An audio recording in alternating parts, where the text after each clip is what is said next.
feel like I get the vibes there when I used to sing in the nursing home.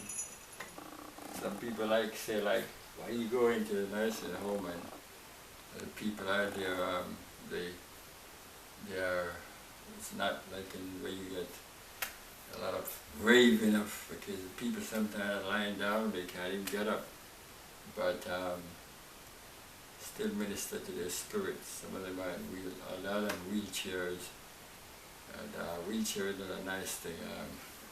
Not a nice ride at all. It's a tough thing. These people, that's how they live constantly. Oh my God. To know a lot of people, even at in their golden years and at the end of life, one day we'll meet again.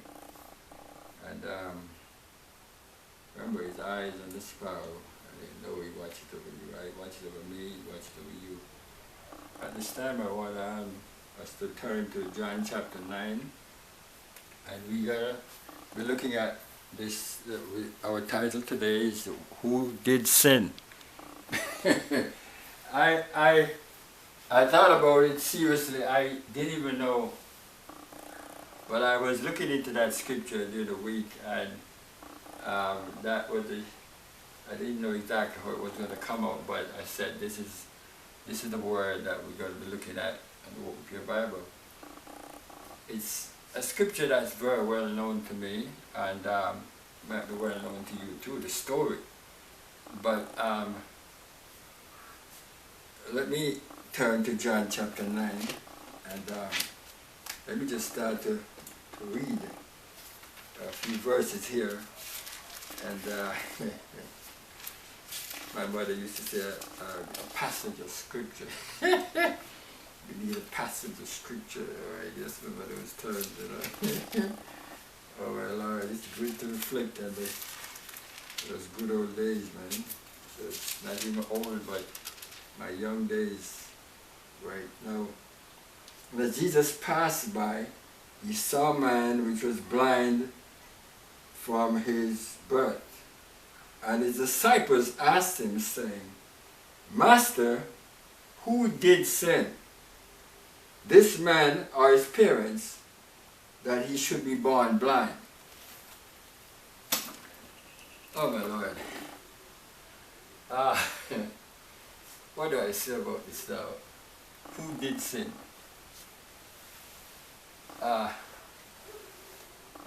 Don't you think it would have been better if the disciples had asked the Lord what caused the man to be blind, or said, well, you know, what can you do to help this man because he's blind, or something like that, something to that effect. But they came to their own conclusion already. They didn't ask the Lord, like, why is this man blind? Okay, they came to their own conclusion that it must be because somebody sinned. And I don't know if in this world, and you're in the church, long as I am, and even outside the church, you find that people tend to look at life this kind of way. If something, they say, well, then somebody did sin. And they're quick to say, well, if you did sin, right? Your mother did sin, your father did sin, your son did sin, somebody did sin. Why this happened? It seems to me that the disciples had not learned a lesson from Job. They were not thinking about Job at the time, I'm pretty sure. Because Job went through this whole thing, this whole scenario. Who did sin? Job, you must have done something wrong. No, Job. How could it be that, I mean, one day, in a moment, you lose all your possessions just like that? And God promised to protect you and to be surround you and all these things. And look at me, I have all my possessions. I mean, everything God blessed me with, I still have it. You have nothing left in a moment. No, Job. You must have sinned, and you must have sinned grievously too. Because, I mean, not even say half of your possessions to God, nothing is left. And as for your health, I mean, you're at the point of death. How did that happen? Job, come on, man, declare, man, confess. Remember that if you confess, it's better than you hide your sin. It so happened that when Job had looked at all of that, and he heard all of what he said, he told him, he said, miserable comfort as you are. He said, I mean, you know, after all I'm going through, this is the best you could do? Right? You come and tell me all of this? Right? Am I supposed to feel good after you've told me all of this? I'm saying that the disciples certainly never thought about Job's experience. And they came to their conclusion. My Lord, I've seen it in the church all my years. Right? When I was baptized in church, how old do you think I was? I was just 15 years old. Okay? Didn't understand a lot of things, but I could observe things. And as I grew up, there were some things I saw my parents do that I said when I become a parent, I won't do it.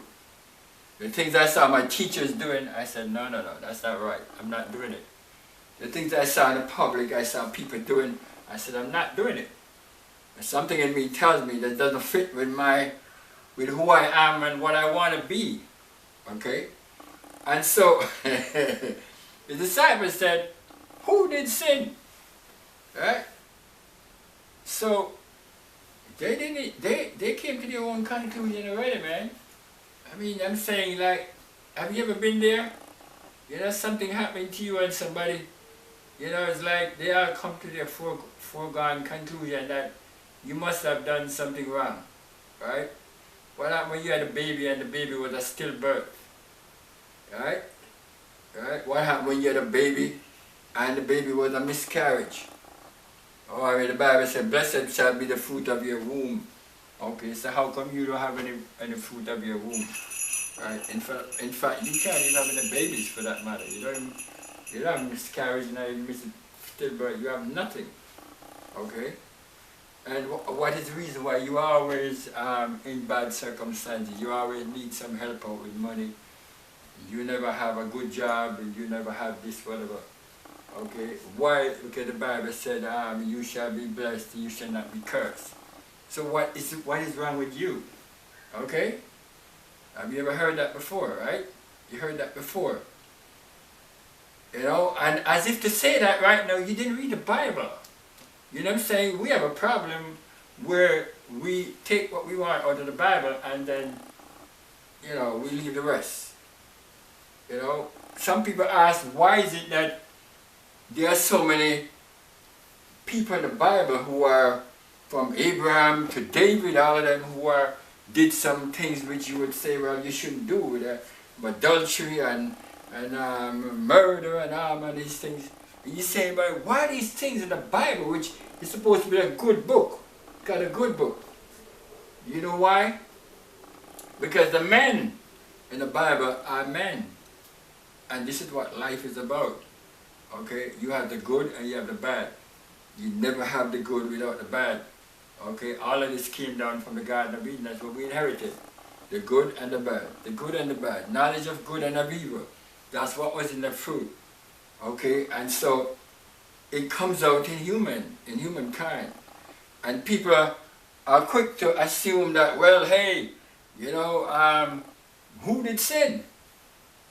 Right? Who did sin?